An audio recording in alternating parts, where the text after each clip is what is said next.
Now this is a weird one because it's sort of like, it's really odd. It like loads up the test at the end. It starts okay, and then it starts to really hammer it. I'm on Bazzite for this one, and then it really hammers it towards the end, and you can watch, you get GPU bound right towards the end of the graph as more and more stuff's on screen and more stuff's going on. It's difficult when you do these tests. You get this, because I've got all of them on the same like drive, you have to load them in, recache the shaders, and play them, do them over and over again to get them stable. Because once if you move between OS all the time like this, Steam gets a bit, what's the word? Steam gets a bit confused.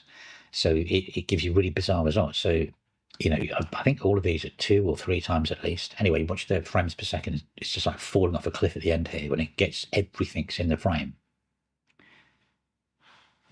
And the frame time graph's a bit all over the shop, isn't it? And a lot of action. So what do we get from that? That's Bazzite's 53 frames per second average. So you can see there, GPU bound at the end there. There's a CPU blip and just falls away. So 53 for Bazzite. Okay, Omarchy 46. Not so good. Not so good. And then what have we got for Cachy? Cachy is coming up shortly. 53, so pretty good. So Cachy and Bazzite again, really close.